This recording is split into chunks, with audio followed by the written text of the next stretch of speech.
Vale, ya estamos.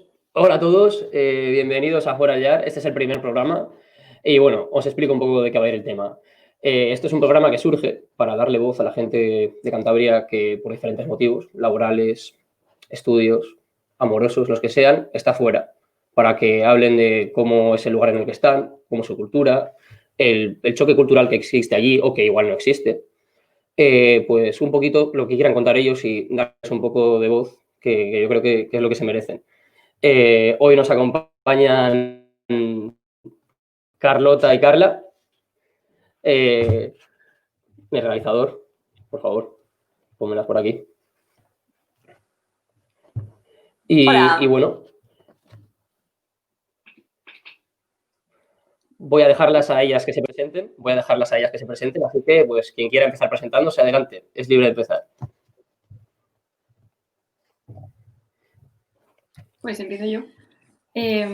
Bueno, pues yo soy Carla, nací en Santander y cuando era súper pequeña mis padres migraron porque, bueno, mi padre se quedó sin trabajo porque cerró la fábrica en la que trabajaba y migramos a Valencia. Y bueno, desde hace 5 años vivo en París, en Francia. Y bueno, pues es mi oportunidad para tener mi migración mía personal, no una migración impuesta por mi familia y, bueno, pues allí estoy estudiando y trabajando y bueno, mis lazos con Cantabria siguen siendo mi familia y siempre que tengo oportunidad, navidades, vacaciones, lo que sea, pues intento subir para ir a visitarles.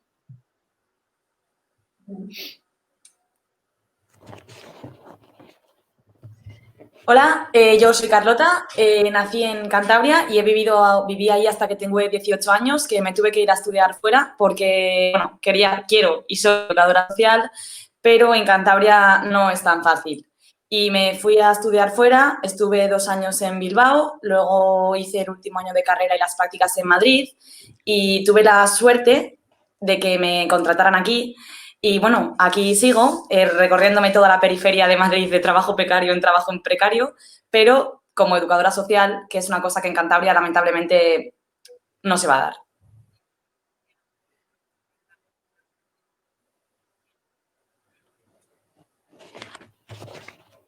Bueno, muy interesante lo que me estáis contando ambas. Y yo quería preguntarle un poquito a Carla a qué se dedica actualmente en París, a qué se dedica allí, en qué está trabajando y bueno, y en qué se ha formado un poco también.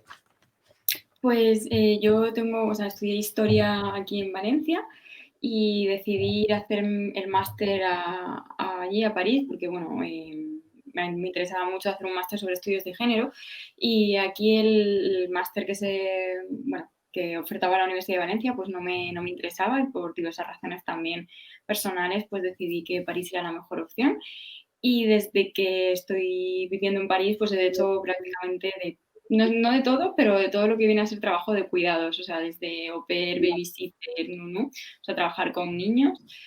Durante mi primer y segundo año fue mi sueldo principal para pagarme el alquiler como buenamente podía y estudiar al mismo tiempo. Y bueno, ¿por qué continúo en París? Es básicamente porque yo quería continuar mi trabajo, o sea, un proyecto de investigación, una tesis doctoral, y en España, bueno, en todas las universidades del territorio español, pues está bastante complicado porque requiere una nota muy alta que yo no tenía. Y bueno, pues intenté apostar por la universidad en París, que también es igualmente elitista, complicado, etcétera, pero bueno, lo he conseguido. Y actualmente lo que me dedico es a eso, a investigar. Bueno, también tengo docencia en la universidad, así que profesora, investigo en mi tesis doctoral, que es sobre mujeres, discursos feministas en los años 20 en España. Y bueno, pues sigo también con mi trabajo de babysitter, cuidadora de niños, porque, bueno, pues incluso con un sueldo de investigadora que supone que es relativamente bueno, pues sigue siendo precario. Meter muchas horas y no tener no tener, bueno, básicamente ni para pagar el alquiler, porque más de la mitad de mi sueldo se va en el alquiler, porque es una ciudad pues que los alquileres están relativamente, o sea, están por las nubes, o sea, no es humano. Así que, bueno, pues a eso me dedico actualmente. Y con el sueldo de investigadora, ¿tienes que pluriemplearte allí en París también? O sea, sí, ¿no? Sí, O o sea, sea, joder. mi salario principal es mi salario en la universidad, pero aún así no he dejado mis trabajos como, bueno, pues como cuidadora de niños, en concreto o sea, voy reduciendo porque tampoco tengo tanto tiempo, pero sí, no he llegado a quitarme esos trabajos que son un plus, pues bueno, pues para pasar la semana relativamente, ya digo o sea, más de la mitad de mi salario de tesis doctoral se va, o sea, de doctoranda se va en el alquiler. ¿Sobre cuánto está un alquiler en la ciudad de París?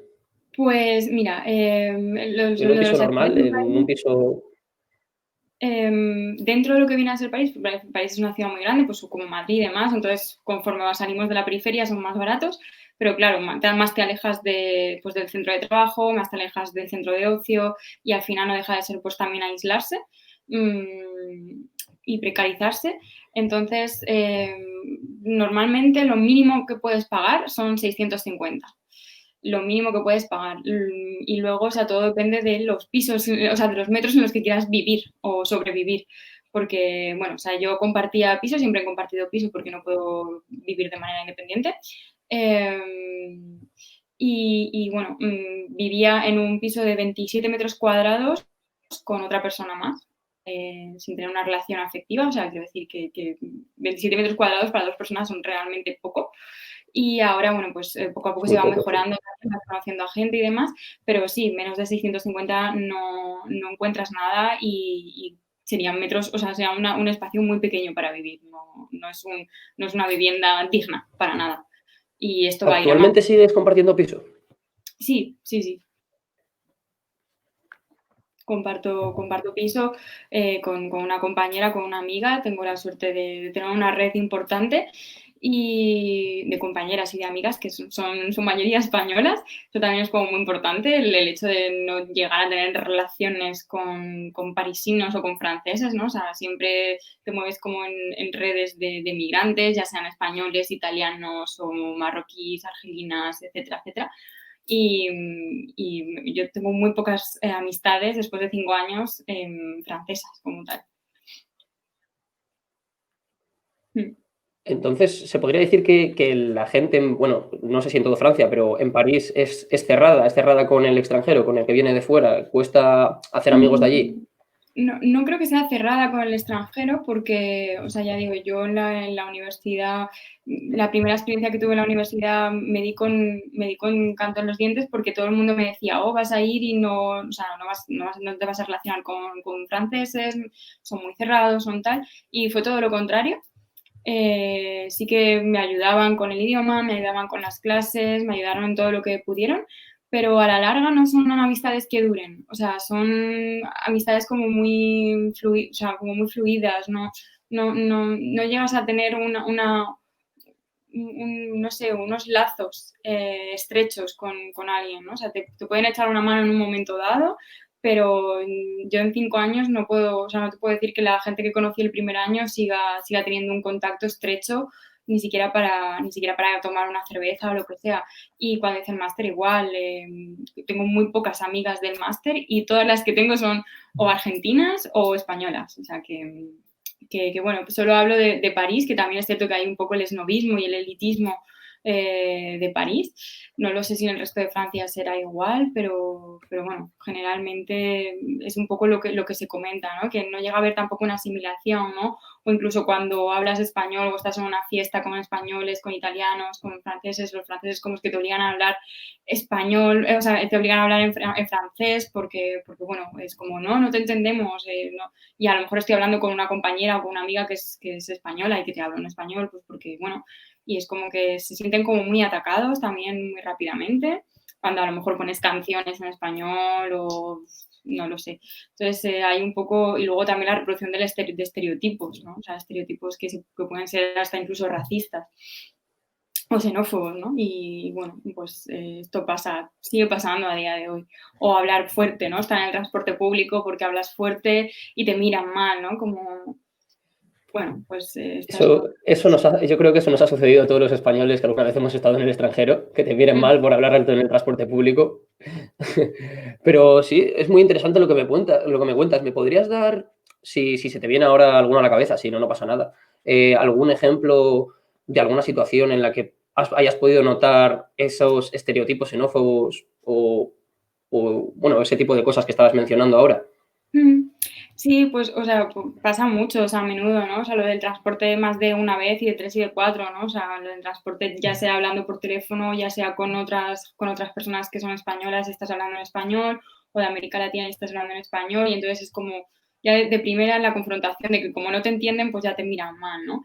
Y también, pues bueno, una de mis empleadoras, una de mis jefas, pues una vez dijo un comentario como, bueno, es que tenemos mucha suerte contigo, que no hay un choque cultural. Y entonces, cuando dijo choque cultural, lo que se estaba refiriendo es a mi color de piel, de que su hija o sea, no estaba siendo cuidada por una persona racializada y demás, ¿no? O sea, es como, perdona, o sea, exactamente no es contra mí, pero el comentario es súper mega racista, ¿no? Sí, sí, sí. Entonces es como, bueno, tiene la suerte, ¿no? De tener una empleada española, europea, blanca, etcétera, ¿no? O sea, bueno, que esto, pues al parecer, pues para ella es como un privilegio y una suerte tener a alguien así. Y bueno, pues con el tema de los estereotipos, ¿no? O sea, pues sí, ocurre mucho de o sexualizarte o erotizar un poco todo el flamenco, ¿no? Ya eres española, ya te meten ya tienes que llevar un traje de flamenca porque si no, pues no se dan cuenta que eres española. Yo creo que lo que más rabia les da es no percibir que eres extranjero de buenas a primeras. Luego cuando ya empiezas a hablar, ya siempre te dicen, tienes un pequeño acento, ¿de dónde vienes? No sé qué. Y bueno, pues siempre es marcar la diferencia, ¿no? Marcar que eres migrante, marcar que no eres francés. Y esto es curioso, ¿no? Que pasa en una ciudad como Francia, que al final ninguno somos, o sea, nadie, bueno, muy poca gente es parisina de origen, ¿no? O sea, es una ciudad que acoge. Y también es esa ambigüedad, ¿no? De las grandes ciudades, que a veces también te sientes bien en lugares que no son de nadie, que son de todos, pero que al mismo tiempo te reenvían esta imagen de bueno, eres una más, eres una persona más que ha venido a probar suerte y bueno, es un poco la paradoja de las ciudades. ¿El idioma te costó mucho dominarlo, como tal, el idioma? Porque claro, llevas 5 años en París, pero supongo que cuando llegases tendrías nociones básicas, o no lo sé, o lo habrías aprendido anteriormente. Y ¿Cómo fue bueno, el tema del idioma al llegar? lo aprendí en el instituto, bueno, yo iba a un instituto de enseñanza pública y tuve 3 o 4 años de francés, pero bueno, son nociones muy básicas. Igualmente prefería el francés al inglés porque, bueno, no sé, fonéticamente, gramaticalmente, el francés se parece mucho más al inglés y parece que hay como también mucho más lazos entre Francia y España que a lo mejor España y Inglaterra o Alemania. Y yo creo que el idioma es como mucho más cercano. Me costó, no cuesta, o sea, yo creo que el francés de primeras no cuesta o con un nivel básico no cuesta, si vas poco a poco. Lo que sí que cuesta es perfeccionarlo, ¿no? La pronunciación. Y esto es un poco también ligado a lo que me comentabas, a lo que me preguntabas antes, ¿no? O sea, cuando ven que no lo hablas perfectamente, que no tienes el acento perfecto, pues te hacen te remarcan, ¿no? O te corrigen. O sea, y cuando eres una mujer, pues todavía más. Es como que intentan corregirte, además, como un poco paternalista. De, uy, no se dice así, se dice así, ay, es que tal. Entonces, lo que cuesta es como perfeccionarlo y en muchos casos cuando te corrigen dices, ni lo intento, ¿no? O sea, hay un poco de rebeldía de lo voy a decir mal a posta y hay gente que directamente es que no te quiere ni entender, ¿no? Porque esto es terrible. Básicamente tú, bueno, pues se ve que no dominas el francés, pero sí que sabes el ABC, un sujeto, verbo y predicado y te sabes comunicar. Pero hay gente que directamente no quiere entenderte y bueno, al final sí que se va perfeccionando, pero es complicado y cuando empiezas a subir de nivel todavía más. Vale, muchas gracias por lo que nos acabas de contar a todos. Yo creo que a todo el mundo le ha parecido muy interesante lo que has estado contando. Y ahora quería preguntarle a Carlota una cosa. Carla, tú has estado hablando de ciudades grandes, ciudades que acogen, ciudades que no son de nadie. Y yo creo que a mucha gente se nos viene a la cabeza una ciudad como Madrid, una ciudad que es grande, que acoge, hay gente de todas partes. Y bueno, yo quería preguntarle a Carlota que cómo ha sido su experiencia al llegar a Madrid, la odisea de encontrar trabajo, la odisea de buscar piso, de cambiar de piso, que nos explicase un poco sobre todos esos temas. Bueno, pues yo, al contrario un poco que lo que me ha pasado, que le ha pasado a Carla, mi experiencia es completamente distinta. Madrid es una ciudad en la que, como yo digo, nadie es de Madrid. Somos muchísimas la gente dentro de España que nos vemos obligados a cambiar de ciudad, bien para estudiar, para trabajar, para tratar de tener un trabajo que se ajuste a lo que buscamos, algo un poco más digno.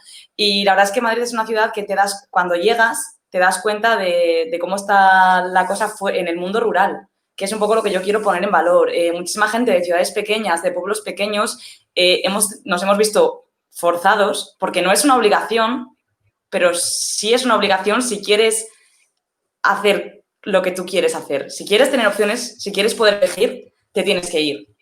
Y llegas a Madrid y te das cuenta de que somos muchísima gente en la misma situación, con trabajos precarios, cambiando de casa cada 2x3, contratos temporales, contratos por obra y servicio, viviendo en la periferia, fuera de la M30, como digo yo, pero eso yo creo que nos hace fuertes y el ver que es como un respaldo, ver que no estás solo en esta situación. ¿Cuántas veces te has tenido que mudar desde que estás en Madrid? Desde que estoy en Madrid, creo que van 6. 5 o 6. Wow. Sí. Y bueno, en coalición o sea, en relación a eso, en relación a las veces que te has mudado, porque son 6, que son una barbaridad. O sea, 6 veces. ¿En cuántos años habías dicho? ¿En cuántos años? Bueno, es que varias veces por el mismo año, porque hay contratos de 6 meses o pisos en los que al final te das cuenta que por mucho que ahorres no puedes vivir, cambio de trabajo continuo o que de repente ves que no tienes trabajo, te vuelves a Cantabria, te vuelven a llamar y vuelves a bajar. Inestabilidad. Has tenido que compartir piso siempre, ¿no? Siempre. Sí. Y bueno, en relación a todo esto, a mí me gustaría... Creo que es un continuo, ¿Sí? o sea, porque ¿Cómo? por lo que veo a mis compañeras de trabajo, a mis compañeros, a mis amigos, pues eso, gente que sigue cumpliendo años, que ya tienen trabajo estable desde hace años, pero que siguen sin poder independizarse porque económicamente es inviable pagar el alquiler con los sueldos que tenemos. ¿Sobre cuánto estaría un alquiler en la periferia de Madrid? Un alquiler medio. Por habitación vienen a ser 300 euros. Más o menos. Luego depende. Pero más o menos 300 euros 300. por habitación. Sí. Oh. ¿Y cómo suelen ser, por ejemplo, el piso en el que estás ahora, cómo es? ¿Cuántos metros cuadrados tiene más o menos? ¿Cómo suelen ser esos pisos a los que sueles ir o a los que has tenido que ir a lo largo de estos años en Madrid? ¿Cómo han sido? Bueno, la verdad es que el piso en el que estoy ahora está bastante, para mí, es el mejor en el que he estado. ¿Se le ha caído a Carlota, creo? ¿Hola? ¿Se me oye?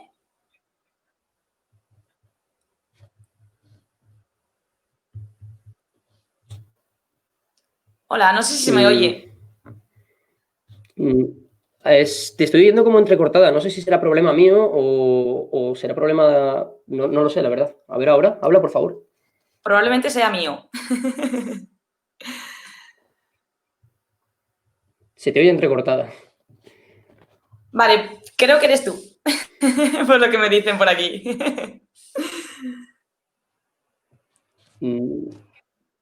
Soy yo, ¿no? Lo dicen por ahí por realización que soy yo, ¿no?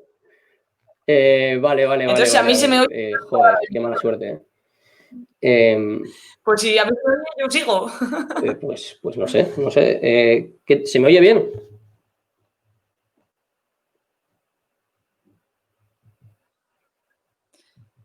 Sí, vale. Oírte sí, es la imagen.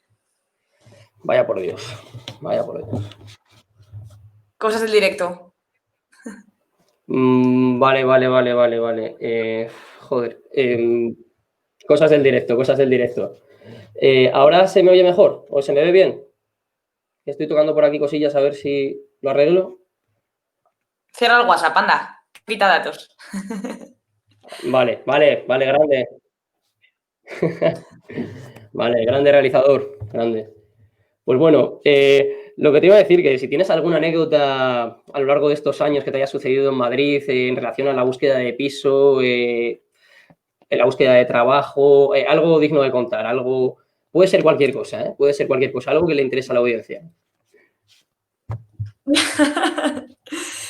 Bueno, Cualquier el cosilla. tema de búsqueda de pisos me han llegado a enseñar pisos sin ventanas, pisos sin puertas en las habitaciones, trasteros que te los son trasteros que no tienen ventana y que te los quieren alquilar como ático en... No, perdona, no es un ático, es un trastero. No, no es un loft, no hay puerta, cabrón.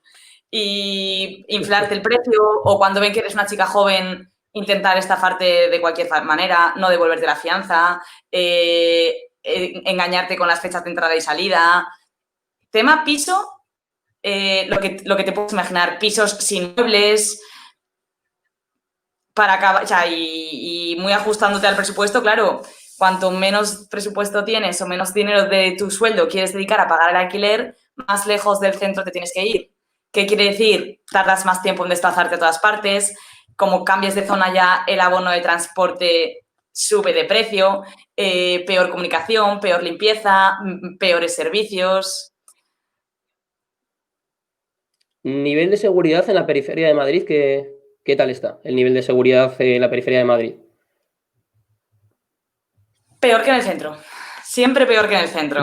Sin estar mal, la verdad es que, bueno, ahora con todo esto del COVID y eso, la policía está bastante atenta, pero está más atento quizás a si te estás viendo una cerveza en la calle y cositas así. Pero siempre peor que en el centro. Y bueno, ya en relación a todo esto, lo quiero hilar un poco con el tema del COVID, que yo creo que es el tema que está en la boca de todo el mundo, este 2020, este dichoso 2020. Y quería preguntaros a las dos, si quieres empezamos contigo mismo, Carlota, que ya que estás hablando, que cómo es la gestión, tanto en Madrid como en Francia o en París, ya lo llevamos más a lo específico, del COVID por las administraciones públicas pertinentes. Nivel Me habíais dicho que restricciones, no se podían decir palabras, ¿no? todo.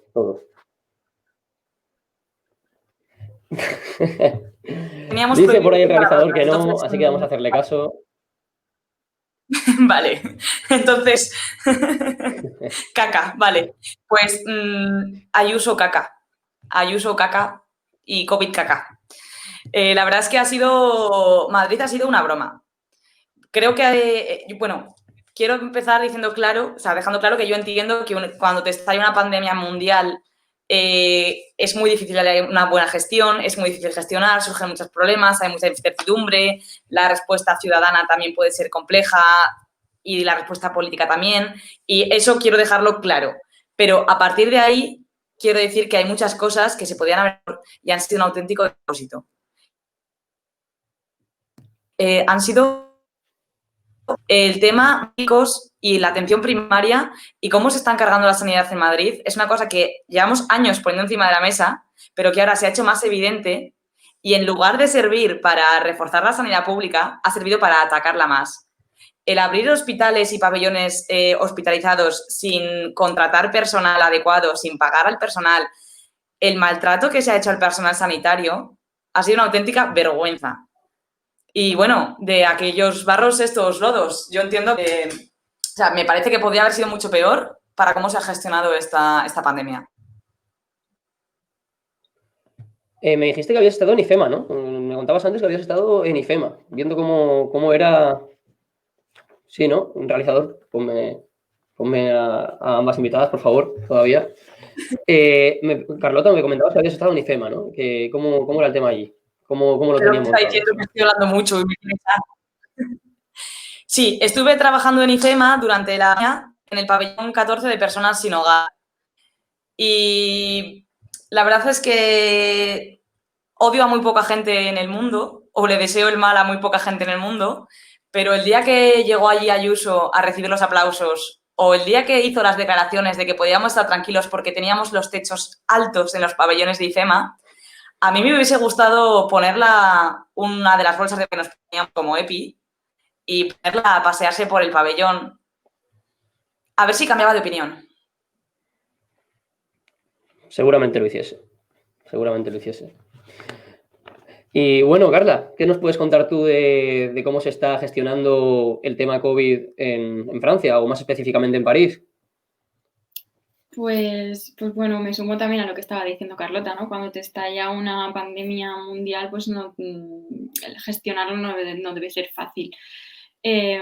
Aún así, pues hay cosas que se parecen un poco. Evidentemente no es el canteo ni el desastre de IFEMA, o de IFEMA, bueno, el de IFEMA como la gestión de Madrid, ¿no? Y que es un mofe, es una broma continua, vamos, lo de Madrid parece un juego. Pero bueno, en París pues nos sumaríamos un poco al mismo problema de los recortes en sanidad. O sea, Francia es un país que desde el gobierno de Macron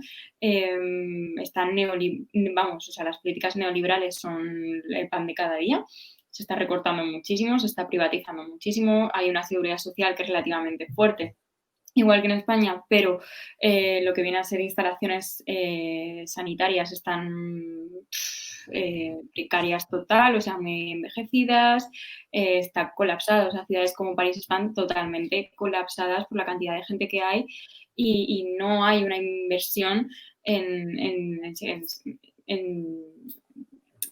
sanidad, ni en educación, ni nada, ¿no? Pero sanidad yo creo que estos últimos años todavía peor, ¿no? O sea, un desmantelamiento de la sanidad pública pues al mismo nivel que España, o yo diría más, ¿no? Pero son estas políticas de la Unión Europea que van hacia privatizar todos estos servicios.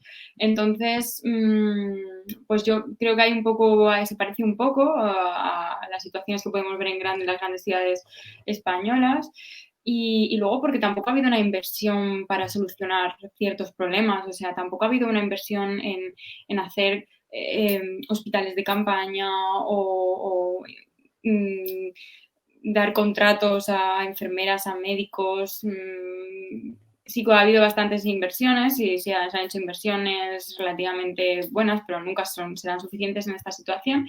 Y bueno, luego a nivel estatal, ¿cómo se está gestionando la pandemia? Pues hay como una serie de medidas. Yo el primer confinamiento lo pasé aquí en España.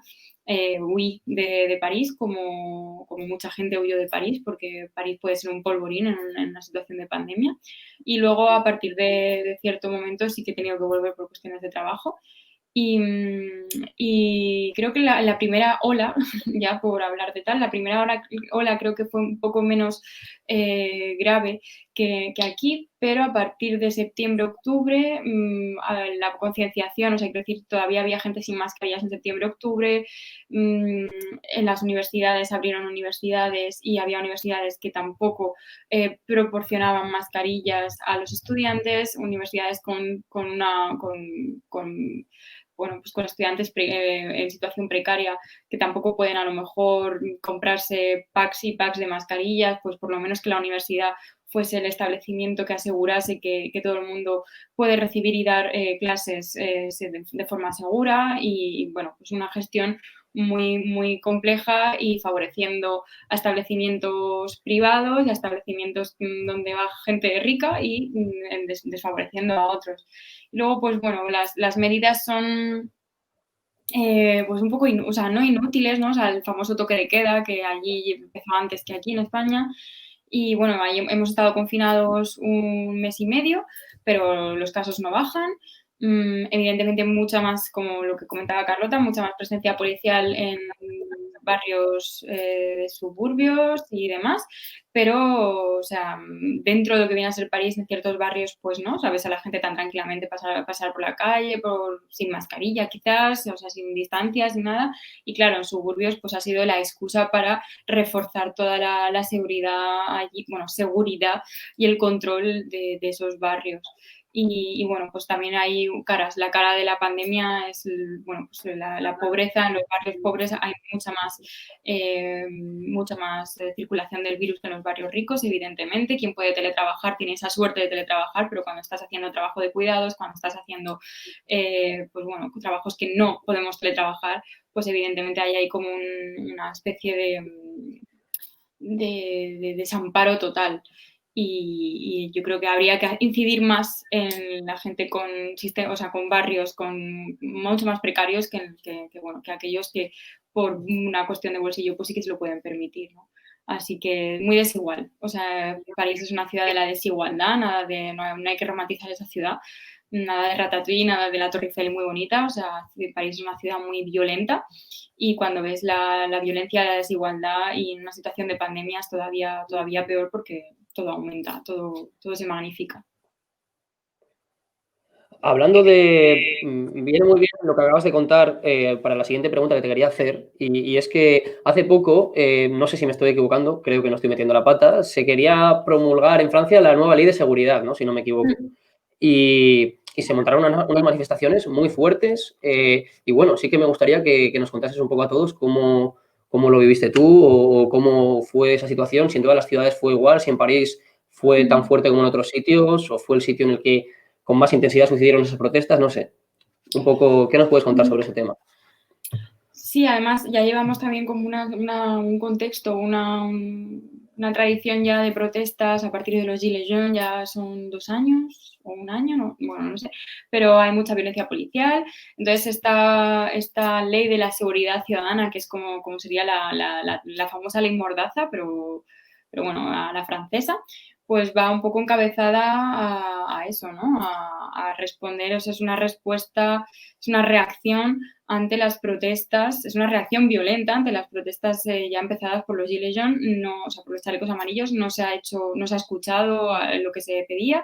El año pasado también se quiso hacer la modificación de la ley de la jubilación, que es súper heavy también, va lo que comentábamos, medidas neoliberales. Quien pueda pagarse un fondo de pensión, pues genial, y quien no, mala suerte. Entonces, esto ya viene de lejos y quizás fueron bastante multitudinarias. Además, fue el momento, hace un par de semanas, cuando empezó a abrirse un poco el confinamiento, así que la gente pudo ir. La verdad es que la reacción ciudadana fue bastante sorprendente. No sorprendente, yo creo que en el caso de París, creo que sí que el resto o sea, creo que ese día o ese sábado sí que se habían convocado en el resto de países del hexágono manifestaciones y bueno, yo también creo que incluso con el movimiento de los chalecos amarillos, Toulouse, Lyon han respondido bastante. Evidentemente París, todo se centraliza. Francia es un país muy centralizado, incluso eso está centralizado y además los medios dan como más hincapié en esta ciudad. Y bueno, no sé si se debe a las protestas que han cesado esta ley de seguridad ciudadana, nueva ley de seguridad ciudadana, que entre las cuales, por ejemplo, se prohíbe filmar a los policías precisamente en manifestaciones para denunciar esa violencia, entre otras cosas, ¿no? El uso de drones, etcétera, etcétera.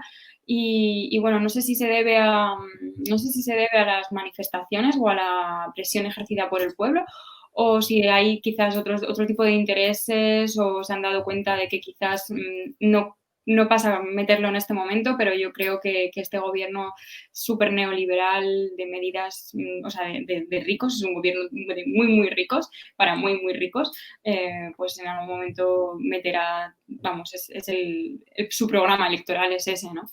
Así que sí, no olvidemos que Francia es un país, o sea, la Quinta República Francesa es un sistema que nace con una figura militar como pudo ser Charles de Gaulle, y la presencia de las Fuerzas Armadas, la presencia de la violencia policial es brutal. O sea que hay que Francia reacciona y reacciona de una manera, o el pueblo francés reacciona de una manera ejemplar precisamente porque es que son medidas terribles. O sea, lejos de ser el país de la democracia y el país de la república y con los valores, son unos valores que constriñen a mucha población allí. O sea, que limitan y que empobrecen y que estigmatizan pues a un montón de población que desde luego no quieren que tenga lugar en su república, no quieren que tengan una presencia en su república francesa, o sea, que es terrible.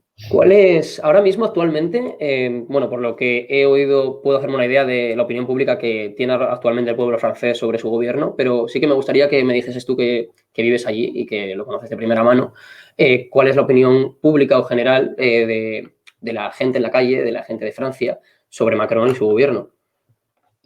Yo creo que hay un descontento generalizado. O sea, el problema de Macron, o sea, no deja de ser que cuando, o sea, las vueltas es un poco distinto al sistema electoral español, pero le votaron y la otra contrincante era Marine Le Pen. O sea, era a quién voto, al peor o al, pues, al monstruo, ¿no? O sea, es como, pero yo creo que lo que tenemos que, o sea, la crítica en la que ellos se centran o que tenemos que quedarnos es un poco el que fascismo, ¿no? O sea, era un poco qué fascismo elegimos, ¿no? O sea, el fascismo neoliberal o el fascismo más tradicional de Marine Le Pen y lo más rancio, ¿no? El conservadurismo mucho más rancio.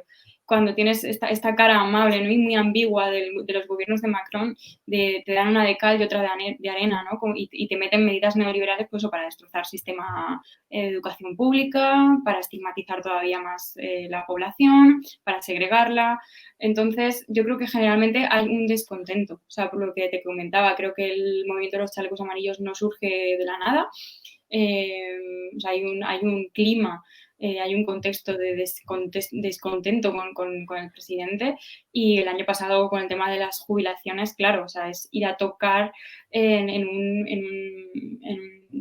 pues, la cuestión de las jubilaciones que es como terrible, ¿no? O sea, todo el mundo se sintió como muy atacado y la contestación política, o sea, la contestación ciudadana creo que es revelador de que no están contentos con este gobierno. Y bueno, pero es muy complejo también porque tampoco hay una oposición fuerte, tampoco hay una izquierda fuerte, tampoco hay, o sea, no digo una izquierda, ¿no? Un partido socialista, tan siquiera fuerte que les haga frente, ¿no? Entonces, yo creo que es un poco el caos, es un poco el desborde este gobierno y ya veremos qué pasa. Creo que es el año que viene o al siguiente, allí son 5 años. También una cosilla más y luego la siguiente pregunta ya se la voy a hacer a Carlota, que la tenemos abandonada, la pobre. Y la siguiente pregunta que te quería hacer es cómo el nivel de polarización de Francia está a los niveles tan extremos que está en España actualmente, de división social, de polarización, etcétera, o es algo más moderado. Es algo más moderado. ¿Cómo está allí el tema? Solo podría hablar de París y es un poco lo que comentaba. Creo que cada vez los pobres son más pobres, los precarios y las precarias son más precarios y más precarias, los ricos se enriquecen más, la desigualdad, o sea, la brecha de la desigualdad es increíble y es muy violento. Es muy violento. Desconozco, no he vivido en ciudades como Madrid, pero me puedo hacer una idea que puede ser parecido, ¿no? Ciertos barrios, cuando sales de los barrios del sur a los barrios del centro, pues debe ser súper distinto. Igualmente creo que ya, no sé, o sea, creo que en París también por una cuestión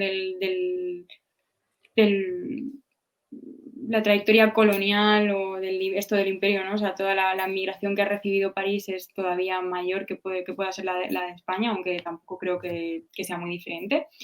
Y claro, ya digo, o sea, la segregación es brutal. O sea, que hay la polarización que comentas, a mí me parece, vamos, de lo más violento. Desconozco Madrid, no podría comparar, desconozco Londres o Alemania, pero bueno, la gente que ha vivido allí te lo puedo decir, es que, bueno, o sea, que es brutal. O sea, es de una violencia tal que bueno.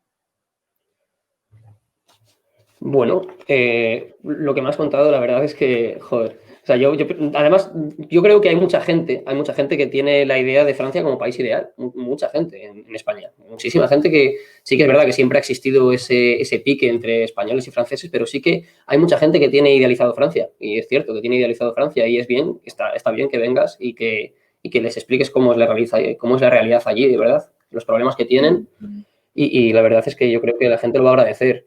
Y bueno, vamos a pasar con Carlota ahora, que también la quiero preguntar varias cosas. Eh, y, y una de las cosas que le quiero preguntar a Carlota es lo mismo que te he preguntado ahí, a ti. ¿Cómo ve el tema? Bueno, lo podemos ver a diario en los medios de comunicación, pero ¿cómo ve el tema de polarización política en la calle? En la calle, en lo que se respira el día a día. Si se percibe diferente, si es igual a que hace un par de años, si la tensión se nota que está subiendo. No sé, me gustaría saber un poco la opinión que tiene o lo que ha vivido allí ella. ¿Polarización política o polarización social? O sea, Yo ¿a qué te hablaba refieres de exactamente? polarización política. Yo hablaba de polarización política. De que si se percibe eso en la calle, de que si se nota esa tensión que muchas veces vemos en los platos de televisión o en el propio Parlamento de España, si se nota eso también en la calle, en una ciudad como Madrid, que hay gente de todos los sitios, que puede servir de medidor social para muchos aspectos. Y no sé, ¿cómo lo ves? ¿Cómo ves el tema? Bueno, yo creo que como en todas las crisis se ha generado un descontento, se genera un descontento brutal, una frustración y muy bien que no sabe dónde llevarse. Entonces están, pues, obviamente todos los grupos políticos intentando capitalizar ese descontento para ganar votos y para barrer para barrer para su casa, claro. Y sí que es cierto que se percibe un cierto ambiente de frustración, los confinamientos selectivos han hecho mucho daño, el separarnos por distritos sin querer, sin querer, suena un poco a tú eres pobre, tú no tanto, tú a ti no te confino, a ti me viene peor. Y se han dado situaciones muy ridículas y muy absurdas y sí hay un descontento muy, muy grande porque, claro, esto se ha traducido en que muchas veces solo podías salir de tu casa para ir a trabajar, pero claro, no trabajas en barrios pobres, trabajas en el sector cuidados, en un supermercado, eres camarera. Entonces yo puedo ir a Sol a servir una cerveza como camarera, pero luego no puedo quedarme a tomar una allí con mis amigos. Me tengo que ir a mi casa. Pero si soy de Sol, si vivo en Sol o en Chamberí o en el barrio de Salamanca, puedo salir a tomar una cerveza. Era muy complicado. ¿Las casas de apuestas se mantuvieron abiertas en esos barrios que se confinaron perimetralmente? ¿Las casas de apuestas se mantuvieron abiertas? Sí. De hecho, ahora mismo las casas de apuestas tienen un aforo hasta del 75% y tienen licencia para abrir como cafetería y las bibliotecas están al 50% del aforo, cerrando mucho antes y con las ventanas abiertas. Hay una protesta de un grupo de jóvenes de Madrid muy potente que se colaron a estudiar en las casas de apuestas. Se organizaron y quedaron para meterse a estudiar con los libros de texto y con los apuntes en las casas de apuestas, porque claro, pueden estar hasta más tarde y no tienen que pasar frío. Madre mía, madre mía. Pues es que me dejas hasta descolocado con lo que me estás contando porque, joder.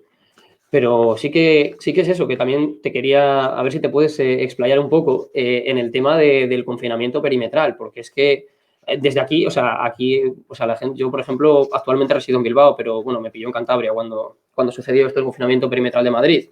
Y claro, allí puedes ver las noticias y tal, pero no lo vives. Y entonces sí que me gustaría que me comentases cómo se vivió, porque tú además resides en un barrio obrero, en un barrio humilde. ¿Cómo se vivió en un barrio obrero esa situación de poder ir a servir una caña, pero no poder tomarte una caña con tus amigos en Sol, por ejemplo? ¿Cómo se vivió en esos barrios?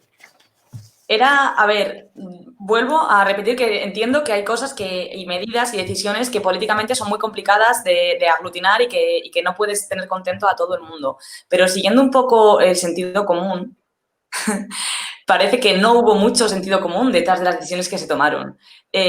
Tú te despertabas por la mañana y ponías el telediario, o sea, que casi quedábamos para ver el telediario, porque claro, era lo que nos decían si íbamos a poder salir de nuestras casas o no. Y salir de nuestras casas para el ocio, porque para todo lo demás, trabajo, trámites, papeles, para eso sí. Pero si tú vivías en Vallecas, no podías cruzar a no ser... Es que era muy ridículo. Perdón, pero la gente está muy cabreada y la gente tiene razón, porque cogías el transporte público, porque la gente de estos barrios en general nos movemos en transporte público, y es que tenías que dejar pasar 1 metro o 2 metros porque estaban llenos. No había ninguna medida, ningún control, ningún aforo. En el supermercado tampoco. Pero ibas acojonado por la calle. Porque no sabías si te iban a parar, si te iban a registrar, si te iban a pedir la documentación, si podías justificar que vivías donde vivías o si no podías justificarlo. A la hora de, vivo con esta persona, también era muy difícil de justificar. Y para ir a trabajar, salvoconductos, controles aleatorios, aleatoriamente no eran aleatorios. Y bueno, así como anécdota, una de las semanas que anunciaron que el confinamiento perimetral en Vallecas se iba a prolongar, se hacían manifestaciones con frecuencia en Vallecas para protestar por este hecho. Y entonces se ocurrió convocar la manifestación en el barrio de Salamanca, en vez de en el Vallecas, como diciendo, bueno, ya que vemos que si nos manifestamos en nuestros barrios os da igual, vamos a ir a vuestros barrios a manifestaros.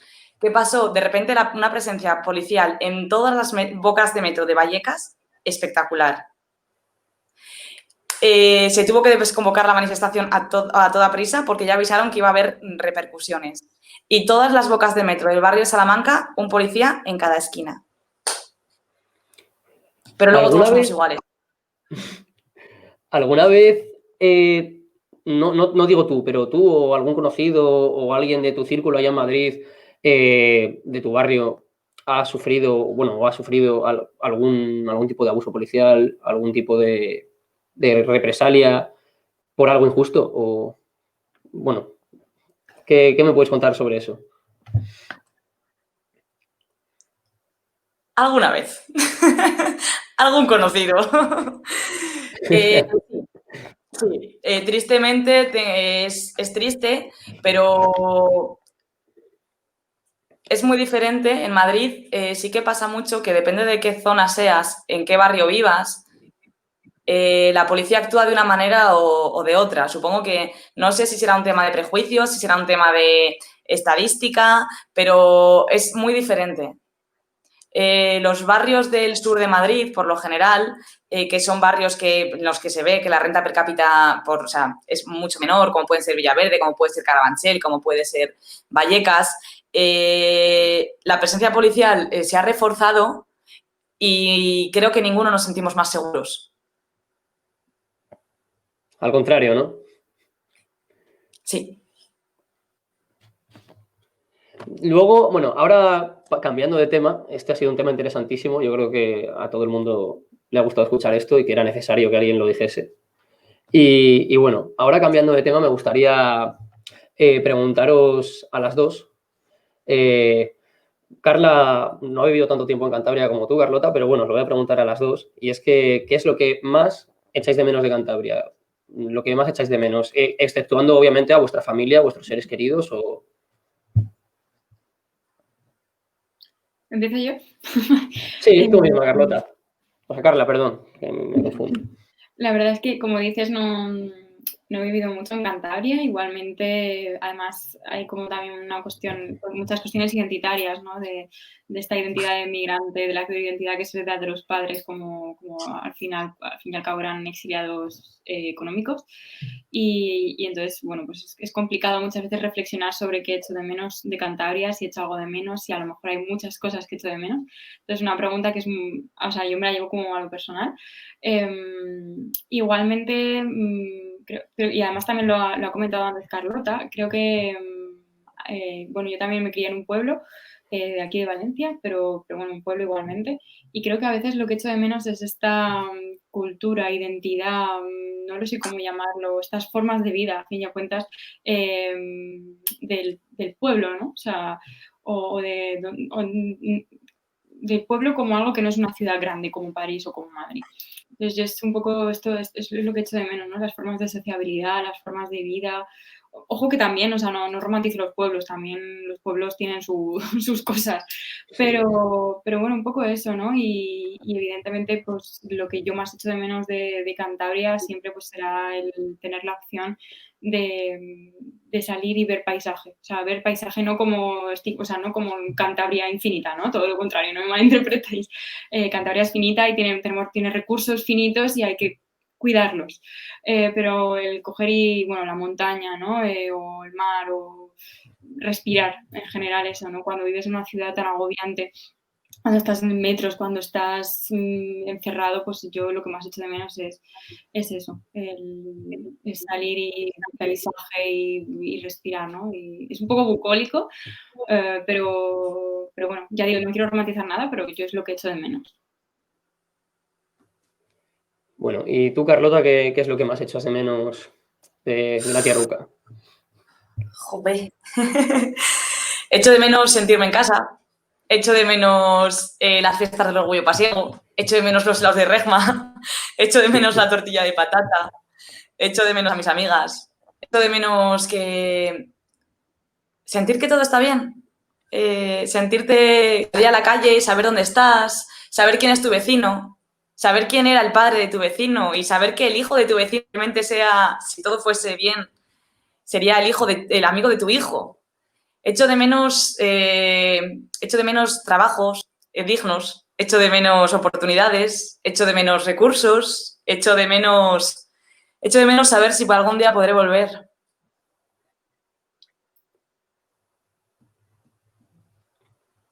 Buah, eso me ha llegado, Carlota, eso me ha llegado. Pero la verdad es que sí, que es una situación muy triste, es que cada vez más gente, más chavales de Cantabria se tienen que ir fuera por diferentes, suelen ser por motivos laborales, la gran mayoría suelen ser por motivos laborales, si no es por estudios, es por motivos laborales. Y es que es una realidad muy triste que hay que darle voz, porque es que yo no lo he visto en ningún momento desde ningún medio de Cantabria. Lo contaba ayer, que ayer me pasé por la arrancada para presentar el programa y tal, y lo contaba ayer que somos la comunidad autónoma con más paro juvenil del país con más paro juvenil de Europa. O sea, somos una comunidad autónoma que tenemos un 60% de paro juvenil en un país que es España, que tiene un 45% de media de paro juvenil y que es el país que más paro juvenil tiene de Europa, que la media de la Unión Europea en paro juvenil está en un 30%. Está en un 30%. Y es que lo Y doblamos, en además, Cantabria la lo doblamos, gente es de un nuestra 60%. y mucha Perdón, gente sí. que no cuenta en paro juvenil porque efectivamente tienen un empleo, no es el empleo que deberían tener. Son empleos precarios, es trabajos poco cualificados, pocas oportunidades y no entran dentro. O sea, los amigos que ellos están trabajando, o sea, no cuentan como demandantes de empleo ni como parados, pero no tienen buenas condiciones. Sí. Es que es así. O sea, en verano, por ejemplo, en verano, que es de las pocas épocas del año en el que hay más trabajo en Cantabria. Bueno, la única prácticamente. En verano tú vas a buscar trabajo a cualquier bar, o bueno, a cualquier bar no quiero generalizar ni cargar contra ningún sector laboral, no lo voy a hacer. Pero desde luego que hay mucha precariedad en el sector de la hostelería en Cantabria, hay muchísima precariedad. Se trabajan muchas más horas de las que se tienen que trabajar y se cobra mucho menos de lo que se tiene que cobrar. Y es que es así. Y es que es una realidad que no se dice en ningún medio de Cantabria generalista, en ninguno. Y bueno, si alguien quiere hacer alguna pregunta ahora por el chat y tal, es el momento. Es el momento.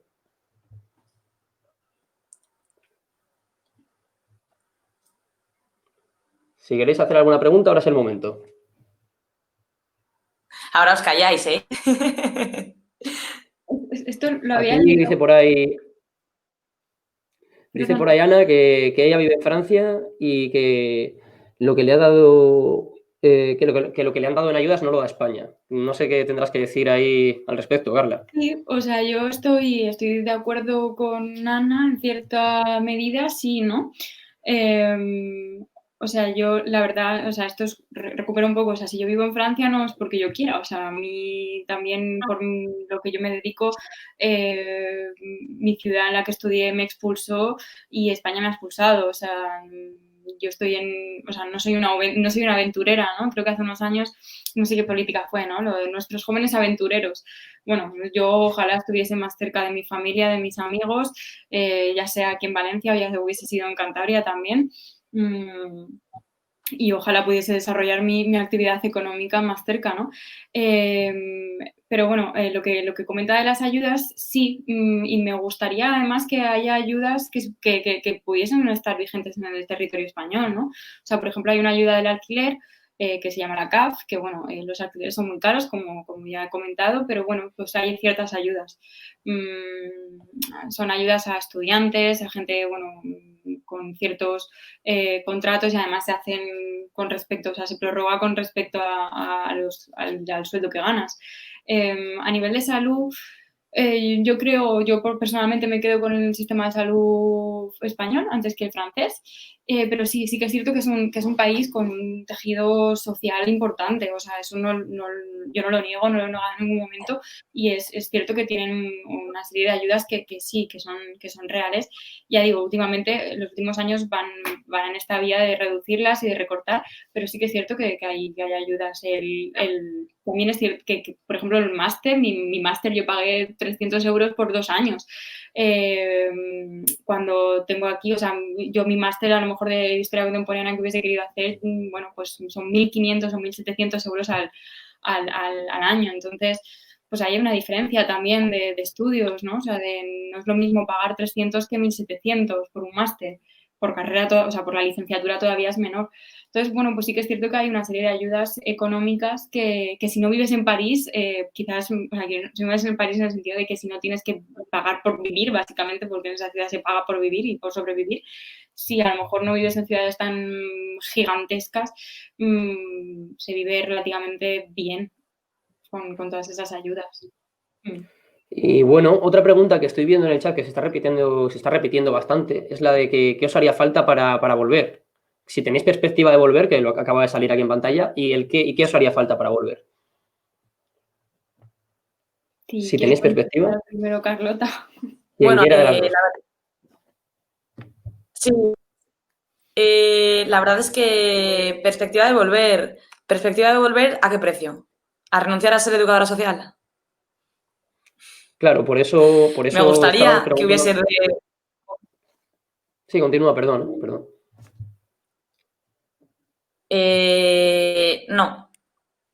No, desgraciadamente. Me gustaría en mi tierra, claro que sí, pero de momento lo veo inviable. Tristemente no, es que no hay recursos, no hay oportunidades y no. Y yo lo siento mucho, pero por eso de los trabajos precarios. Estoy de noche y me tengo que ir, que entro a trabajar en un ratillo, ¿vale? Muchísimas gracias. Vale. Muchas gracias a ti por venir y contar esto. Creo que a todo el mundo le ha gustado. Y muchísimas gracias, Muchísimas gracias. Y si no, ya lo han oído, o sea, si no, ya se lo han acabado. Si no, ya se lo han tragado. Muchas El mensaje ya gracias. lo tiene dentro. Nada, gracias a ti. Gracias. Eso. Chao. Adiós. Y bueno, antes de despedir, sí que querría agradecer a la gente de Cantabria No Se Vende, que no sé si lo he dicho al principio o no, pero por si se me ha olvidado lo voy a repetir. Y si no lo digo, a la gente de Cantabria No Se Vende, porque ambas, tanto Carla como Carlota, están aquí hoy porque esa gente nos ha pasado, la gente de Cantabria No Se Vende, nos ha pasado el contacto de ambas.